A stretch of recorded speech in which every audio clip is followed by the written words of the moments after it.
Well, good morning, everyone, and welcome to the policy session of the Clackamas County Board of Commissioners on this March 20, 2024. And before we get started, I'm just letting commissioners know I will pass the gavel to Vice Chair Martha Schrader at about 11:15.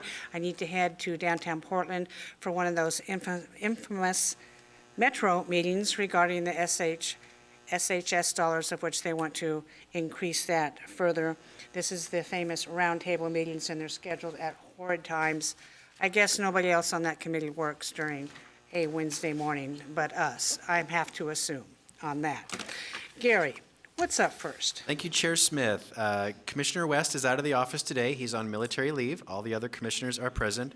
Your first policy session today is Office of Economic Development, Workforce, and Business Development Grant Program Proposal. Our staff from Transportation and Development and the Office of Economic Development will present. Dan Johnson is the Director of Transportation and Development, and Laura Edmonds is the Manager of the Office of Economic Development. So Dan and Laura will go ahead. I'm just going to preamble. This is a proposal for your input. No decision today, a proposal for your input and seeking any questions you'd like to have answered before you make a final decision later. With that, Dan and Laura, go ahead, please. Thank you so much, Chair Smith. Commissioners, we are pleased to be here today to kind of share some information as we continue to look to revitalize our Office of Economic Development.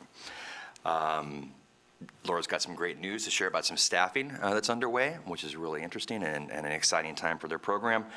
And also here to kind of share a concept around a grant program that we're looking to do. You know, in developing this concept, we've been listening closely to the areas of interest the board has had over the last year, and those areas that they would like to fund and provide more assistance to. So we've taken that into consideration as we try to kind of operationalize some of those priorities the board has shown to date. So with that, I'm going to hand it over to Laura, and she's going to run through this concept, and we answer some questions at the end. It's a short presentation, so we have a lot of time for discussion. So. Great. So first, Laura Edmonds, Manager of the Office of Economic Development. So thank you, Chair Smith, Commissioners, Administrator Schmidt, thank you for having us today. So first, good news, we started the interview process for our new Business and Economic Development Coordinator. We had 11 candidates apply, very exciting, and so we've finished round one of that, and we'll move into the in-person interviews when our panel completes their process. So very excited, that's moving forward. We had some amazing, very qualified candidates, which makes my heart happy to know that there's some great people looking to, wanting to work with the county and our team. Good. So with that said, pretty exciting. More news to follow on that later. So today we wanted to come before you with this concept proposal. And this is based on conversations that we've had with the businesses over the past year and trying to understand some of their needs. And I do have some examples to be able to share with you on some of the businesses and what this investment could mean to them and to the county for economic vitality. So attachment A in your packet is a high-level overview of the grants under consideration that we are seeking your feedback on, right? Feedback and recommendations.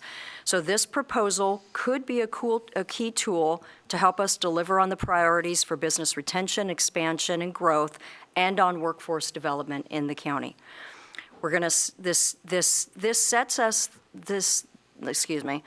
this should set the stage for a really good discussion based on the briefings that you received on the key priorities and goals on September 13th at that policy session, and then on our 5-year strategic plan that we emailed to you on February 26th.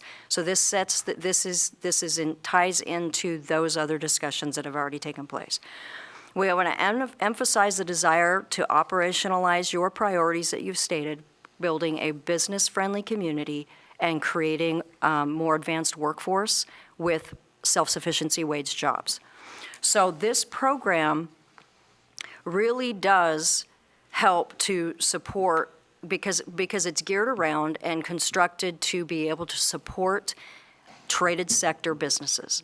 So that way, and we know for a fact that traded sector businesses pay higher wages than most, okay? So it's structured in that way, or potentially would be structured in that way, I should say. So the first grant would be the Workforce Development Grant. And our recommendation that we would continue as a mechanism to support accredited certification programs with Clackamas Community College. That would help us to advance the career opportunities with higher wage potentials and direct investment helping the Clackamas County workforce to achieve self-sufficiency wage jobs. Secondly, the business development grant, and again, this is based on conversations with businesses over the past year, could be a tool to help us leverage and provide a bedrock, focusing on traded sector industries and providing us the leverage and to attract and retain businesses to the county. This could help us support capital, capacity, and infrastructure improvement projects. And I have 3 examples of businesses that we've spoken to that could maybe help you to understand where we're coming from. So the first is a wood manufacturing products company. They exist in Clackamas County already. They're looking to expand. And they want to expand into a deserted lumber site, but the infrastructure improvements have created a financial problem for them because it's like $6 million in order, not saying I'm asking for $6 million, I know. don't, right? Giving you some examples.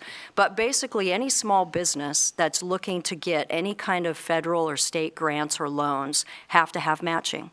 And those matching funds is where some of these small businesses having a little bit of a problem coming up with, right?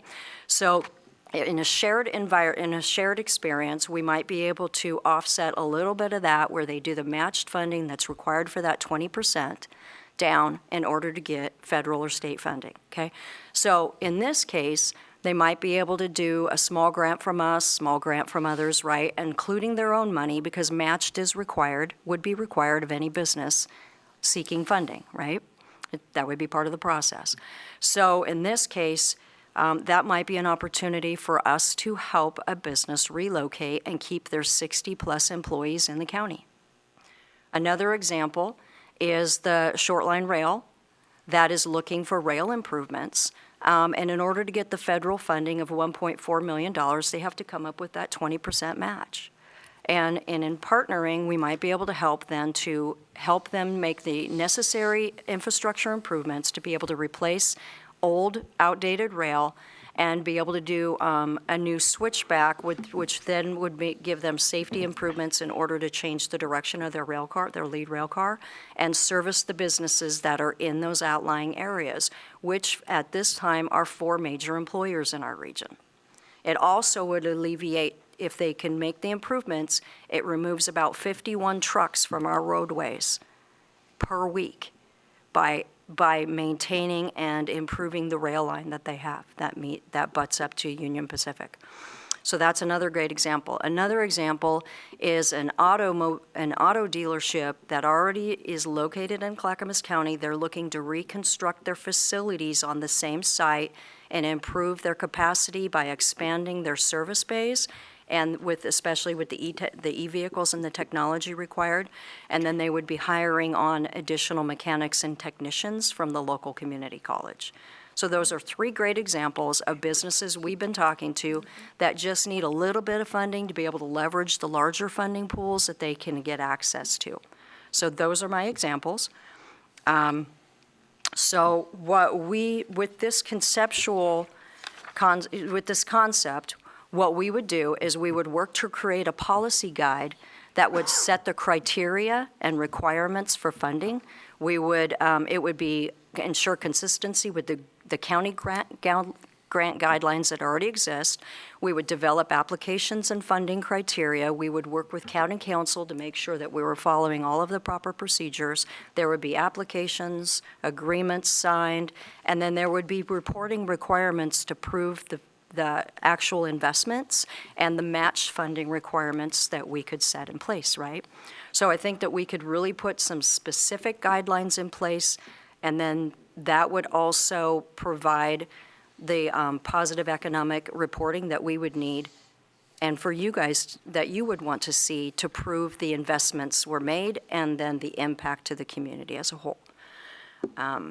So even though the initial funding will be via lottery, the chamber defaulting back, the Office of Economic Development staff would then also seek out additional funding, whether it's local, state, or federal sources that we might be also leverage and bring in and then be able to enhance those this grant program so that we can then leverage the dollars that we do have to make our money go further.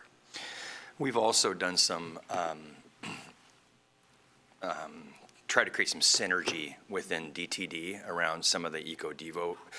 Historically, let's just, for the sake of the public discussion, Business and Economic Development was previously in BCS. All those BCS and those great employees and those great programs came together with DTD. We've created some synergy with those programs and created different lines of business. So now we have a specific line of business called our Visiting Services line of business, where we're trying to build more connectivity between EcoDevo and other funding sources that are out there. So for example, like our urban renewal program is a part of that. So it's looking to leverage dollars amongst multiple sources to try to put more money into the economic development and health of the community. Because you know all this already, but these revenue sources can be used for different things, and there's limits on certain things. But so, for example, if it is facade grant programs, or if it's direct investment and capitalization, there might be some viability to fund that, not through the lottery money as much, but through maybe some of our urban renewal programs if it's in certain geographic areas. So we're trying to create that synergy to the program as a whole. I also want, one thing we skipped over, I want to highlight the fact that any and all requests come before this body and get approved. I want to make sure that's crystal clear. I mean, any funding agreement that we have with anybody comes from the front of this board and gets executed and reviewed. And so with that, we'd be happy to answer any questions you might have. Again, this is just this is your first blush at this discussion, so we just kind of want to throw the concept out there. Thank you. I have several questions. First of all, this is great.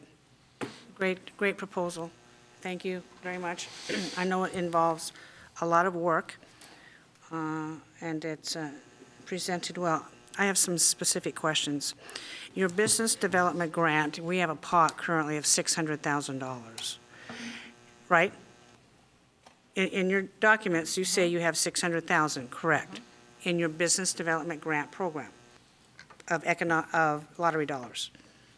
Correct. There will be set aside You're $600,000. looking blank at me. I'm just reading No, your document. Well, I'm trying to clarify, we don't have it set aside yet. I know, but that's a Okay. proposal. Yes, it is a proposal for I said you have 600. this in your, Yep. okay, I'm getting confirmation on this.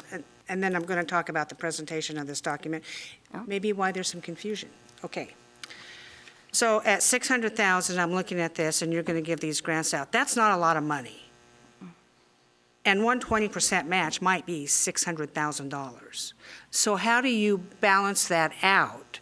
And do you have in mind that of this $600,000 that you want to give business development grants to, do you have a dollar amount per business based on need, what that would be? I love that question, and yes, we would set a threshold. The maximum grant allowable would be $100,000 Okay, that's what I was thinking. per business, yes. But now, can they take that $100,000 grant from this lottery dollars and leverage it with what Dan was saying in other county funds to get the necessary match to apply for a federal grant, for instance?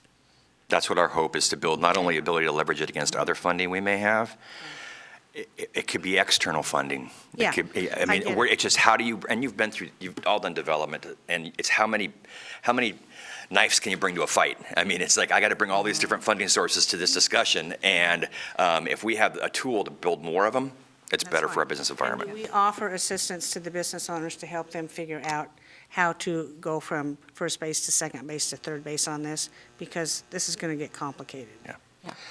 I also want to highlight, that's a very good point, I want to highlight the discussions that we're having are not only within this Office of Economic Development, they're with those other programs as well. So it's like, how do we, when the Office of Economic Development gets approached with a request, how do we build that staff expertise amongst all these different areas to show them where those different pots are and how they can leverage that money? Well, it is building staff expertise. I don't expect any of us to walk into the room, oh, I know how to do this. That's not what I'm asking for. I just want it to be able to give that education opportunity to your department. Right. So might I answer part of that? So what we could potentially do is state that the business itself has to also match out of their own pocket. So we can be very specific on where, match And that sources. was my next question on here. Okay. Not only cash up front, but can they configure their own assets of their company? Mm-hmm. Because they may have more assets, like assets that really is not liquid cash. Are they able to leverage that as well as a match? I would imagine they should be able to. Okay, because So, that's yeah. important. Yeah, it's very I critical. mean, if you agree. have a property that's worth $1 million and you're only leveraged at 10%, that's $900,000 of potential equity that should be, but I don't know if the Fed or the state grants that you're considering allows that, but I think we could use it at Clackamas County to help them move up the ladder. Okay. My next thing, the short line rail, interesting. I know Canby and Malala RSG mill at Malala, they still move their lumber. There's some businesses in Canby I'm aware of. Unfortunately, the line between Highway 213 to downtown Malala has been removed, and I remember when that happened 20 years ago, was extremely short-sighted of the founding fathers in the city of Malala to take out rail. Are you kidding me? That's their problem. They did it, that's not our problem. Now, these grants, some of these railroads, in one particular, are privately owned, correct? So it's very private, and then there's more conglomerate railroads. So do you differentiate between the two? We would, and in this case, this is a good example of it being a privately owned, family-owned short line rail. And that is for them to be able to make improvements just to their portion, their section of that. So, That's yeah. good.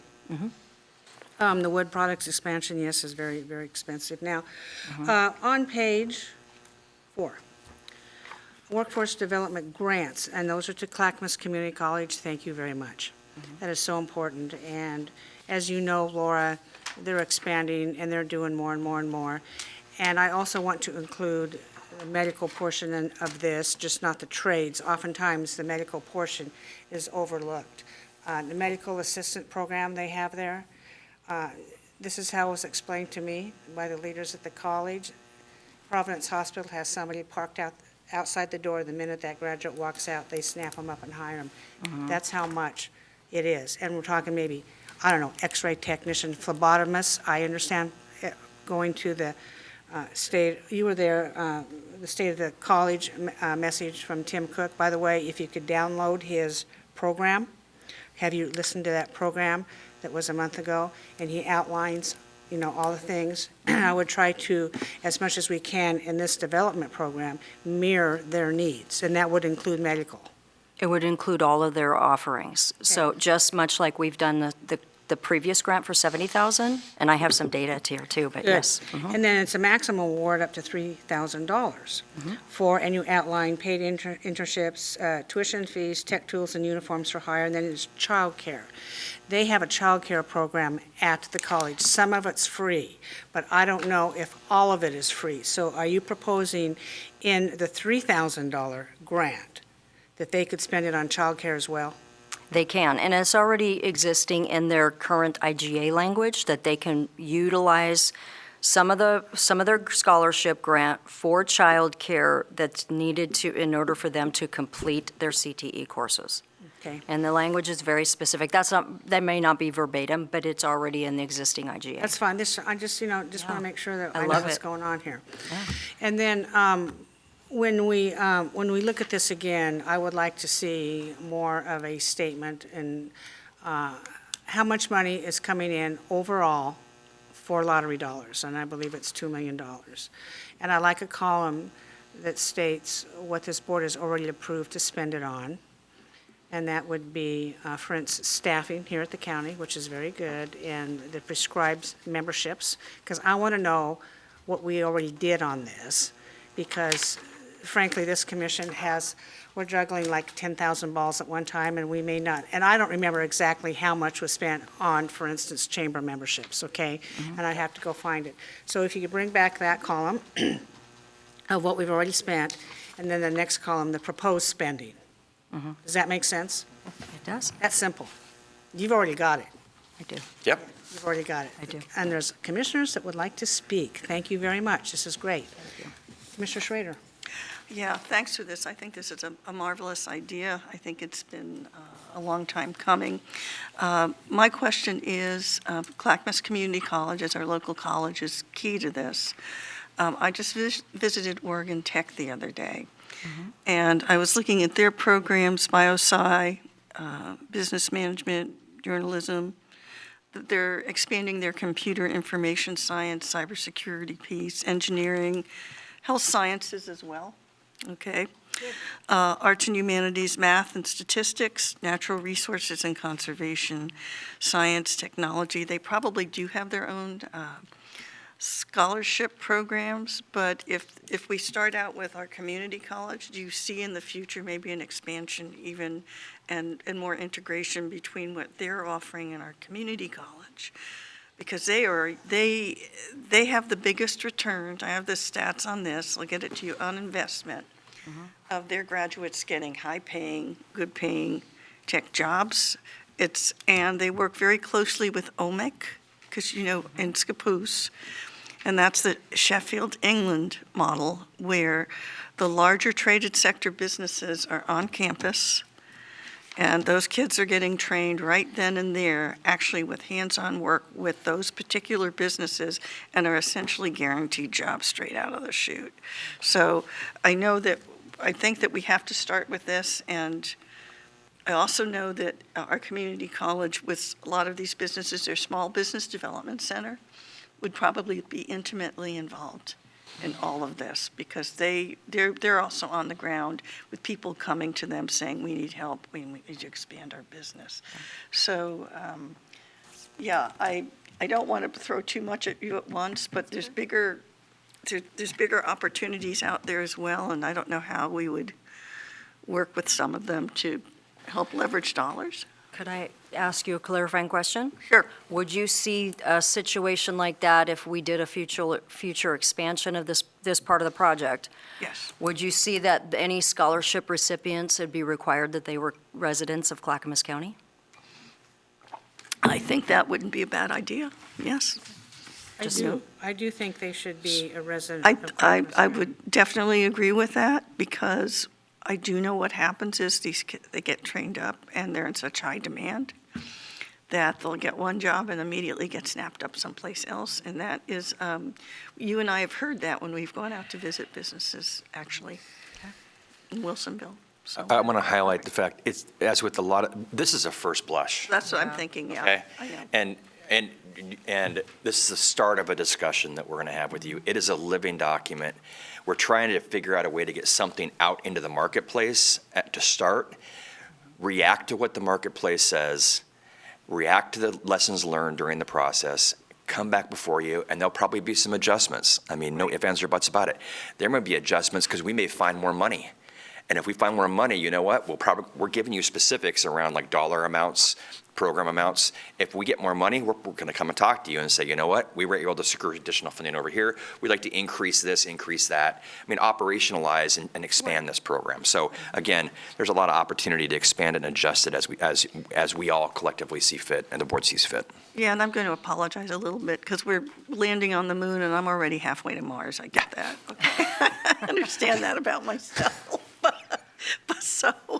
But I think this is a great start, and I guess my mind goes to the larger opportunities that this is going to present for our businesses. And I was just out in Estacada yesterday visiting their sites out there, and a wood products industry group, and they are hungry for this kind of opportunities. So thank you for this. Yeah. Thank you. Commissioner Schull. Good morning, Laura and Dan. On the Business Development Grant Program, it says eligible businesses are traded sector industries. Now, you mean publicly traded companies? No. Is that right? What do you mean by traded sector industries? Well, traded sector industries are generally those industries that are, they're trade industries. They're exporting, they're importing. Oh, they're- okay, okay. Yeah, so, and understand. generally they fall under the guidelines of manufacturing, wholesale, Understood. Okay, so that any small business would be eligible to apply for this. Okay, and then on the criteria for grant awards, verification of investment and improvements are required within 1 year of funding. How do you verify?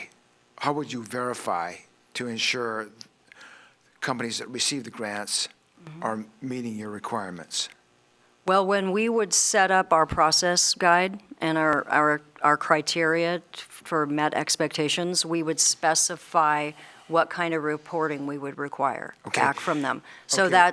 that hasn't been fully baked, because again, Okay. this is concept, but we would fully bake that and make sure that they were reporting to us to verify, like if it's a number of employees, based on a percentage increase, or if it were proving for the match funding, financial reports, we could ask for those kinds of data. Yeah. Okay, We've done this in the past with other businesses where we've done direct investment. We can go to state agencies for employment data. We can go to a variety of independent Okay. analysis. Yep. so then at the end of the year, the business can prove that they've made these improvements. And then the next question is, once they've done that, proven those improvements, how long must they sustain those improvements?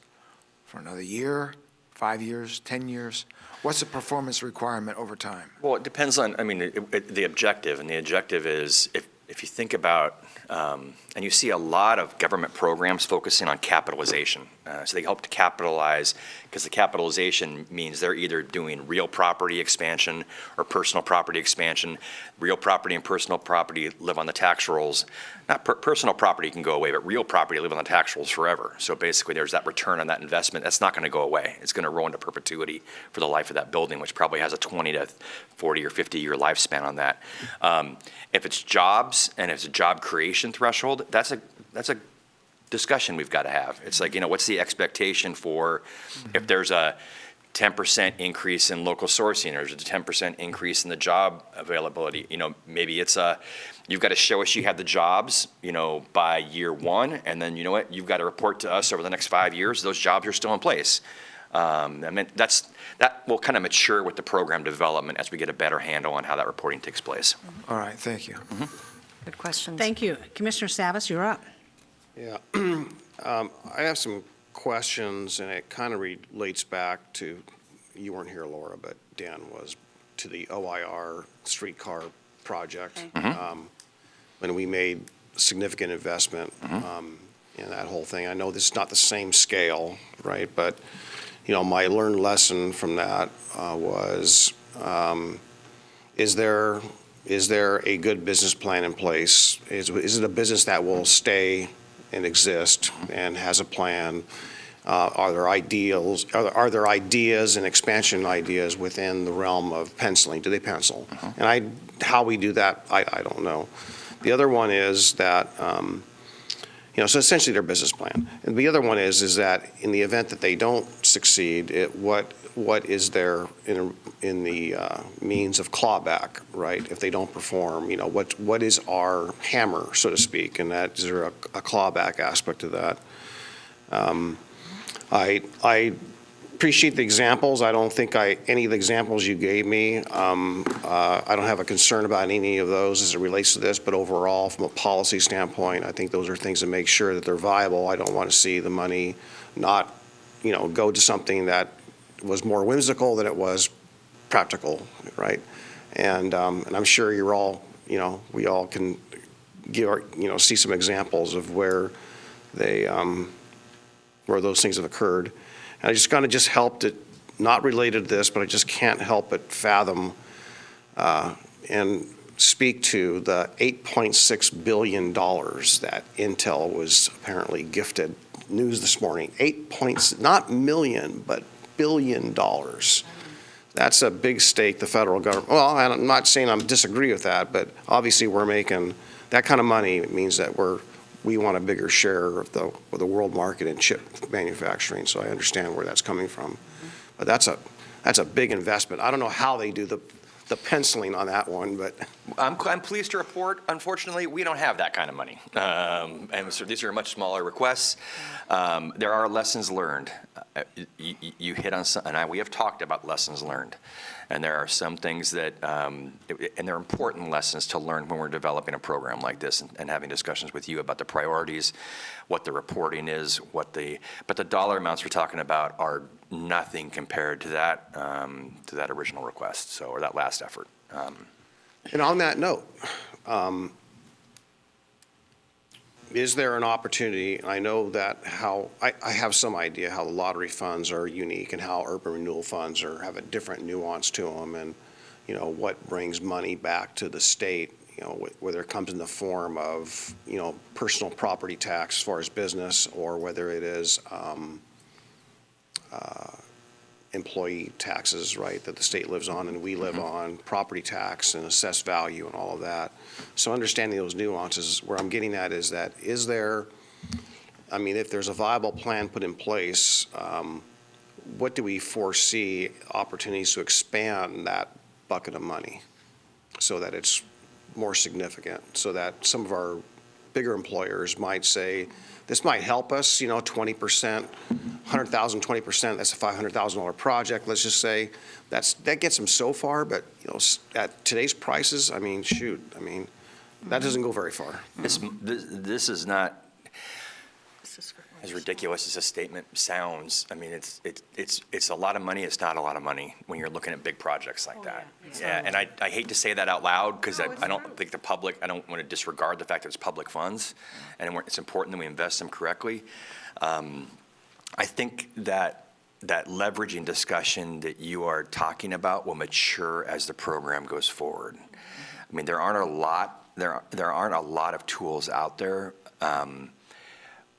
but there are tools. So I just think about it from this perspective. So my discussions with Laura have been around, okay, well, wait a minute. What if you have a business that is located in one of our urban renewal districts that has the ability to maybe get a grant? We have a program in there. How do we leverage the lottery money request against some urban renewal assistance over there, their private investment? There's a discussion around the strategic investment zone on that. There's all kinds of different ways to kind of move the needle. And we've kind of been taking kind of an individual hit at it, if that makes sense, because our departments have been separated. We haven't been able to work with such synergy before. So we've been assisting, but it's like, how do you bring that whole bucket of options forward for consideration? And as Laura said, one of the intent, they're staffing up, we're re-energizing this program. We've got this initial staff member coming on board. We're looking to do a second recruitment, and that second recruitment is going to have a lot of focus on looking at grants and other funding opportunities on how do we bring, and they've done, Sydney Moore has moved mountains for us. I'll just be honest with you, on different projects. We had one partnership, we drove down there, the Chow site, development agency working hand in hand with EcoDevo. They found a state money for that road that went down there. But it's like, how do you bring all that expertise in from the public component and make sure the private has the same access to it and the same availability for it? And I think all that's going to mature as the staff grows and the program develops. But that's exactly what you're considering in the back of your head is in our minds as well. That's why I think the program is going to change. This is just kind of, hey, let's get it out there and get it moving, but let's see how we can expand it. Yeah. Yep. And last comment, it's almost too bad that the CIA is not an active district, in the sense that knowing what's up the pike with the Sunrise Visioning Project and opportunities, that our largest employment area doesn't have that resource. Paul, could you define CIA so we... Clackamas Industrial Area, Urban Renewal So it's not District. a covert government agency. Yeah. And exactly. Maybe we're being viewed. What was that again? Clackamas Industrial Area. Thank you. And there's also another Yeah. CIA in Clackamas County, citizens involved and aware. Okay. There's two. That was Commissioner Paul Savas, for the record. Right. But no, I agree with that, but it's also, and so just to make sure for the record, what Commissioner's referring to, the levy is terminated, so there's not collection there anymore. But I also think it's important to look at the remaining dollars we have and see how do we use that as efficiently and effectively as possible, and hand it, because we don't have a lot of money left there. But if we can take that little bit of money and leverage it with things like this, there could be some big returns. Yeah, well, look at the Chow site, look at everything we've done there, and that just speaks to the success, right? Yeah, I thought it was going to be a career ender, but whew, it worked out pretty well, thank goodness. Yeah. Well, it was a painful time. It was right during the was- recession. It was a painful time, so we It's tough, we came out of and it. I'm very pleased with the results. The board made some very difficult decisions. We talked about the word, my intent was, I said the word chow enough that you'd be like, please don't come back and ever say that word again, but it was a very successful project, so. Right. But it And was CHOW hard. stands for, now that we're Clackamas- talking about acronyms. Clackamas Industrial Area Opportunity Site. Yeah. Ciao. Is that it? I have a couple more things here. On page 4, at the bottom, it says the criteria for grant awards in there. Must increase, matching funds, specific amount, 10% of the grant total. Do we need to say in there that assets can be leveraged or real estate equities? Do we need to say that? Real estate equity based on, So perhaps when we sit down for consideration as we're writing a process guide, that we can say assets may be used as leverage data, but not specify that it's required, be fine because, for me. It's just not okay. listed. Totally how you want to do it. I'm just throwing out stuff. Okay, no, that's, yeah, because I And- wouldn't want to put a restriction on, let's say, if the federal or state grant says that they can't do it, I Sure. wouldn't want to put a restriction on. Sure. Okay. But yes, How I about get, leverage, how about assets can be used, not must be May be used? used, Okay, yeah. it can be used, depending on the funding source. And then also, I want to keep from fly-by-night businesses coming in, taking the money, they go bankrupt because really they have no a business acumen to keep their heads above water, so to speak. So is there a criteria on how long these businesses have been in operation? And you can probably talk to that better than I can.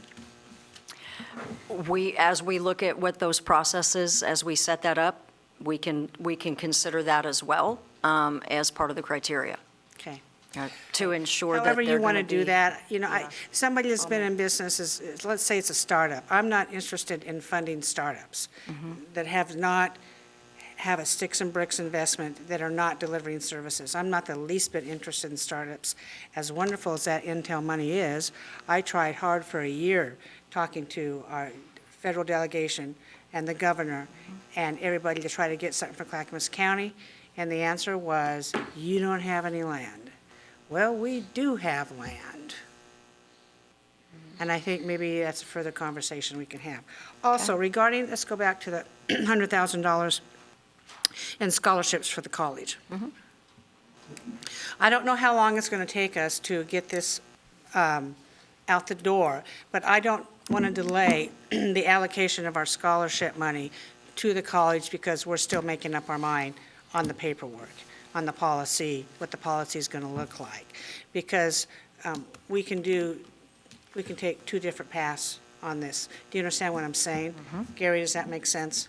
Yes, it does. We can separate that out and come back to you right away on the community college portion. Because the need is great at the college, and I don't want to lose some students, let's face it.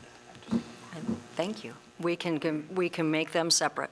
We'll Okay. pull it Part of out. the program, but a separate approval type thing. Yeah, and that's not hard because obviously you've funded them in the past through, again, this is where staff is listening to the priorities of the board, trying to operationalize these grants. We can pull that apart, bring it back, a very simple discussion to have with you and have you authorize that expenditure, and we'll move forward in an organized manner. Yep. Okay, thank you. Commissioner Schrader? Yeah, I just wanted to your point about established businesses. There is a way for startup businesses to get dollars. It's angel investing. And I think you all know about that. It's seed money for startup businesses in exchange for equity ownership in the business. And it is a risk-taking piece. I don't think that's what we're talking about here. No. We're talking about retention and expansion of existing businesses. If an angel investor invests in a tech company and it establishes itself and it's got some definite long-term viability, that's when we would jump into the Right. potentially then. But no, we're not in the business of angel investing. Correct. Okay, great. We do Yeah, business models every day.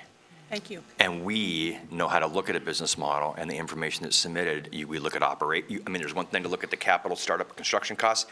Do you have operational money to continue this and move it forward? Those are the analyses that we do collective for all of our projects, and we'll bring that same eye to these proposals. So, Okay. Commissioner Scholl? Yes, getting back to Chair Smith's question about leveraging value in owned real estate to use as the 10% match to the grant.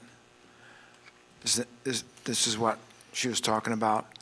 Wouldn't you require new money, new funds to match that, to make that 10%? In other words, new investment and not an existing investment in the land to qualify for this grant? It's all about stimulating new growth to a business, right?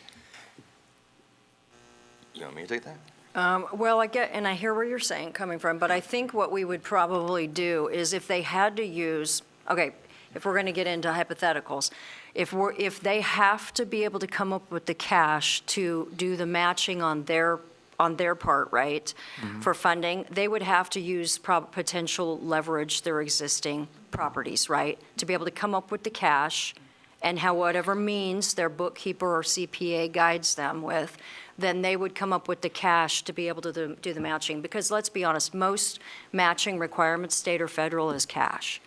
So Okay. they can't use land as leverage, but they can pull Okay. cash out of that investment. Okay. The bottom And- line is yeah. they come up with the cash Yeah, somehow. they come up with the Okay. cash. Good, Yeah. okay.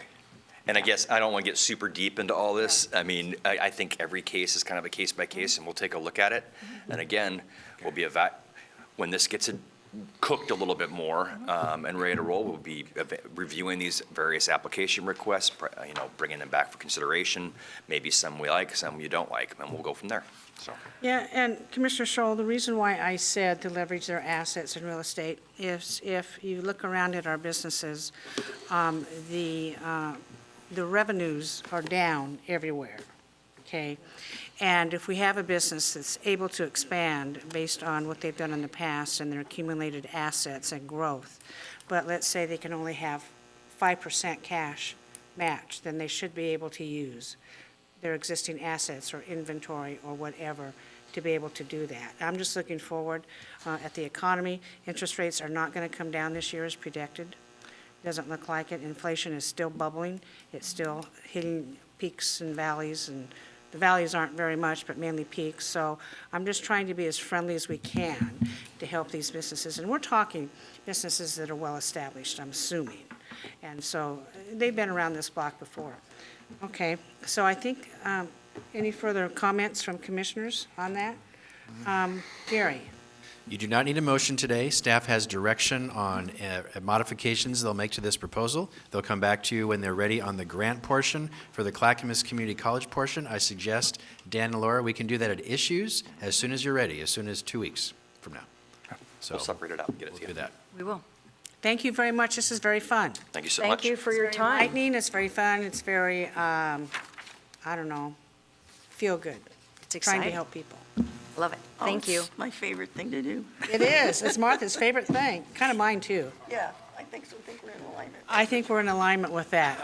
So Gary? Chair, our staff is here for the next session if you'd like to move forward. Yes, let's do that. All right, Chair, would you please convene as the Housing Authority of Clackamas County?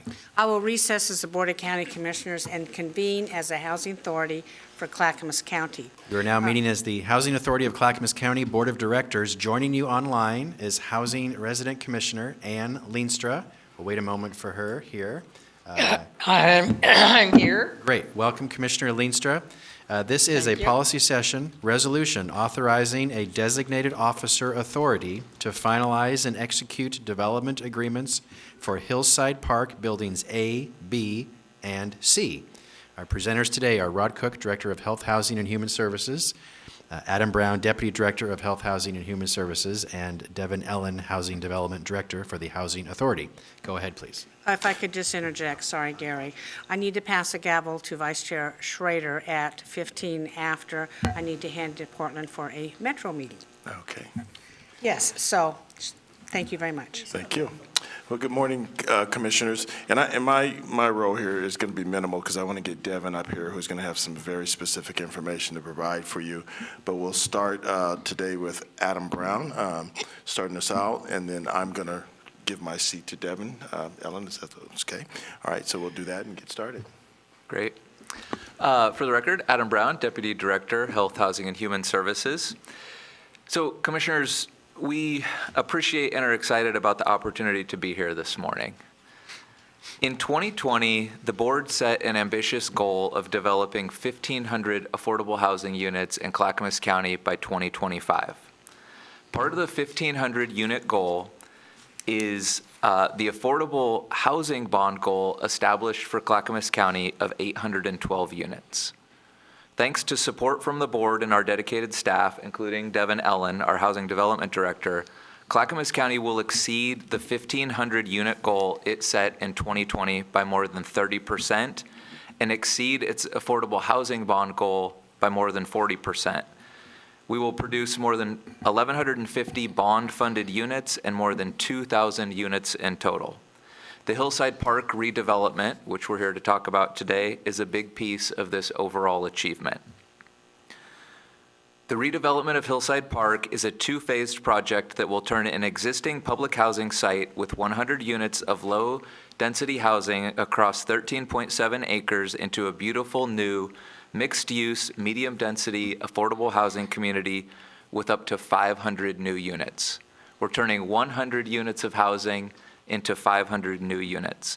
The housing on the site today was built in the early 1940s and has provided low-income Clackamas County residents with affordable housing for more than 80 years. This is some of the oldest public housing in the state of Oregon. While the Housing Authority has done its best to keep up on capital repairs and improvements, the buildings are tired and many are worn out. We feel fortunate to have the support and funding to replace these aging units, the outdated flooring, cabinets, finishes, ventilation, and sewer lines with modern and amenity-rich housing that will include landscaping, outdoor courtyards with dining and patio spaces, on-site management, resident services, community rooms, and a resiliency hub designed to support residents and the broader community before, during, or after an emergency. This change and growth for our community is exciting for many of us, but it can also be hard for the existing residents. The current buildings will be leveled this summer to make way for construction. Staff have been working with each resident on relocation for nearly a year. Most of them have lived at Hillside Park for many years and feel a connection to their existing homes and the community. All residents are eligible for a tenant protection voucher that provides rent assistance for their new housing. Relocation support has included counseling to help with the transition and to identify a new apartment or housing unit within the Housing Authority, payment for moving expenses, and reimbursement for security deposits and other expenses. Residents also get the option of returning to a brand new unit in Hillside Park once redevelopment is complete. We're here today to seek your approval of a resolution that will allow the Housing Authority to finalize and sign the development agreement with Related Northwest for Phase 1. Phase 1 consists of 3 buildings identified on the site map you have with your materials today as buildings A, B, and C, which include a total of 250 studio, 1-bedroom, 2-bedroom, and 3-bedroom units.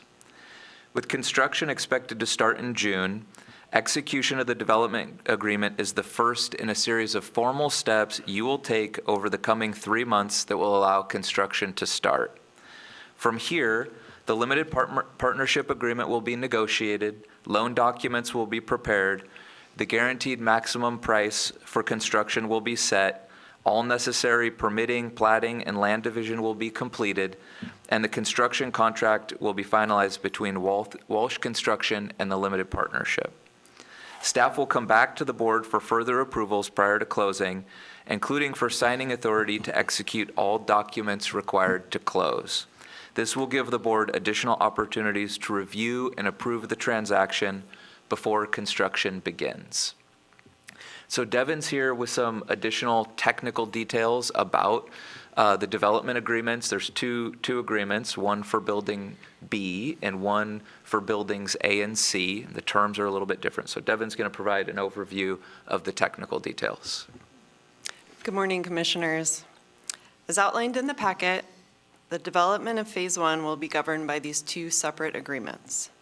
One for Buildings A and B, covering 175 units, and one for Building C, covering 100 units.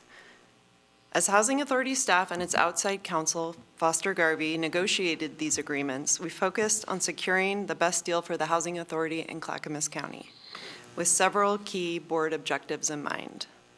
One, retain ownership of the underlying land. Create a 1-to-4 replacement ratio. Create a vibrant and cohesive neighborhood that includes mixed housing types and demographic diversity. Ensure long-term affordability. Create a self-sustaining and sustainable operating model that will ensure HAC can provide safe and affordable housing for low-income families for generations to come. And finally, retain Housing Authority ownership of 100 units to replace the 100 existing units. I believe that through these negotiations, we have met each of the board's objectives and secured a beneficial deal for the Housing Authority and the people of Clackamas County. Under these two agreements, the Housing Authority will retain ownership of the land by entering into long-term ground leases with the various tax credit entities. We'll be developing 275 units in Phase 1, replacing 54 units. And in Phase 2, we'll be developing up to 225 units, replacing 46 units. The master plan calls for a variety of housing types, with Phase 1 being more dense, and Phase 2, as it steps back into the Ardenwald neighborhood to the north, will include townhomes and smaller apartment buildings. All of the affordable units will be encumbered by an affordability covenant that extends to a minimum of 60 years, with incentives to extend to 120 years. The buildings are designed to be self-sustaining with positive cash flow that supports replacement and operating reserves and generates sufficient revenue to pay deferred developer fee and generate revenue. The Housing Authority will have 100% ownership stake in the general partnership of Building C, and once the property receives its 8609, and HAC will retain 20% ownership stake in Buildings A and B. And Adam pretty much covered the next steps, so I'd like to open it up to any questions that you have about the resolution. I have a quick question. I just want to get some information on the record. So we currently have 100 units. That's correct. And we're building new to create 275 units, correct? In Phase 1, Chair, yeah, In that's Phase 1, correct. yes, that's what I meant. Phase 2 is different, with almost the same ratio, by the way, but yes. And then, when these are completed, the residents who have been displaced, although we have found good places for them to live, no economic hardship to them, correct? Correct. They can move back in if they choose to do so into a new unit, correct? That's correct, and the Housing Authority will pay for their moving And expenses. the Housing Authority will pay for them to come back? Yep. Thank you. Further questions or comments? Commissioner Scholl. Okay, so in these two development agreements, within them is responsibility for permitting costs, transportation and sewer system development charges included in here, or does those costs become the burden of the Housing Authority? They're included in the deal. They are, okay. Okay, thank you. Okay, Commissioner Savas. Yeah, I don't have any questions, more of a comment. You know, it's kind of a milestone that we're here today with development of these projects, Hillside here in particular. And I, just think back to over a decade ago when I first toured the Oregon City Manor property, Cascade Heights, or Clackamas Heights. And just knowing that some of this housing, Hillside included here, is just old 1940s wartime housing, not in very good shape. And it's just, even dating back to my first year when we were talking about the apartment buildings, forgot the name of it, where they had some wood rot damage and so forth, the public housing projects. You know, we have some challenges in buildings and condition of buildings and so forth. This has been a top of mind since that really first experience dabbling into that, and realizing, you know, the health of people in these buildings is important, and the facilities, how well they're insulated or not, how energy efficient they are, all adds to the cost and impacts their health as well.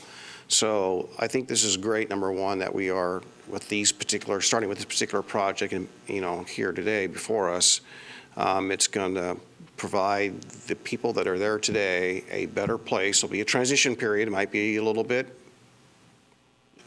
you know, no one wants to move sometimes. I'm really comfortable where I live, you know, but it's going to be, they're all going to be in a better place, and I really appreciate all the hard work that our staff are doing, departments across, to make sure that we're helping these people get to that better place and ultimately land and be far more secure and far more healthier. So on the face of it, you know, I recently had a relative that is having a difficult time, and she's up there in her years, she's still around, but she did not want to move out of her home, even though for health reasons she had to. Right.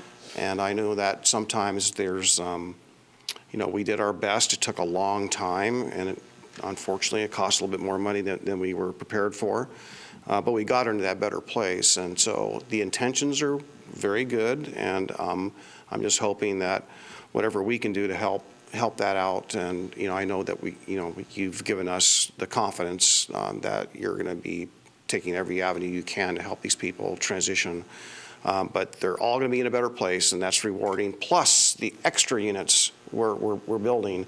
And I understand out of the 50 people that are currently there, a good 40 some odd, 44 of them have already been transition, so they're already in a better place, just have a few more to go, and I just think that's a win. That's a win for all those households. So keep doing what you're doing, and we'll just hope that we can finish that work out here soon and help them in a better place. Thank you. Commissioner Schrader. Yeah, I just want to thank Rod and Adam and Devin for this work. This has been a long time coming. I think it's one of the reasons we've been so successful, and it's largely because of your work and your dedication and your willingness to really work with us to make these kinds of things happen. I always try and make it pretty clear that it's you folks that are making all of this happen when we talk about how we're expanding our housing opportunities and how we're managing to get people into solid places. And I'm very familiar with that site because I door knocked there years ago. And it's going to be so nice to have people in really functional, beautiful units with all the amenities. So thank you so much for your work. Thank you. Yeah, this is fun. This is another fun thing we get to do. Yeehaw. So do we need a motion? Yeah, I'm getting to that, Commissioner Savas. There are, on page 4, options for a motion. It's recommended we approve option 1, and I'll accept a motion. I move we approve option 1. Second. Commissioner Savas has moved we approve the resolution authorizing the designated officer of the authority to finalize and execute the development agreements for Hillside Park, buildings A, B, and C. Commissioner Schrader has seconded the motion. Any further discussion? Ann Leenstra, we have not heard from you. I should have called on you earlier. Do you have any comments? My only comment is that from what I hear at Hillside Park, they are adjusting very well to the changes and are looking forward to beautiful new homes. I'm ready to vote. Do you live there currently, Ann? No, I never did. I lived in the manor. Oh, But okay. I still have friends there that I visit, and I see how they live, and I see how I live now, and I want them to have just as good a place as I have. Thank you. I appreciate your support on this. It's very, very helpful that you said that today. Any further comments? Tony, please take the roll, or the poll. Commissioner Leenstra. Aye. Commissioner Scholl. Aye. Commissioner Schrader. Aye. Commissioner Zavas. Aye. Chair Smith. Aye, motion passes 5-1. Wow, we're done early today. Anything else, Gary? 5-0, right? 5-0, 5-0. yeah. You said 5-1. Oh, excuse me, 5-1, 5-0. So There we go. this will come to a business meeting for your formal adoption of the contracts and resolution. but we'll bring Business that forward. meeting after we're back, or this week? After you're back, Okay. not this week. All right. Right? Correct? Thank you very much. Wait, one second. The resolution delegates signing authority to the Housing Authority Director. So insofar as the resolution itself is adopted by the board, then that delegates the signing authority. So, Correct, but you're not doing it for this Thursday's business meeting, are you? Or are you? do we need to bring the resolution itself back? Or is the resolution approved today? The Why board is- don't you guys figure that out offline? We'll figure it out We'll offline. figure it out. And Got then we'll it. do whatever's necessary to make this happen. Got it. Okay. Okay? Thank you. Thank you. That is Gary? your last session for the morning, Chair. Seeing no further business before this commission, we are adjourned.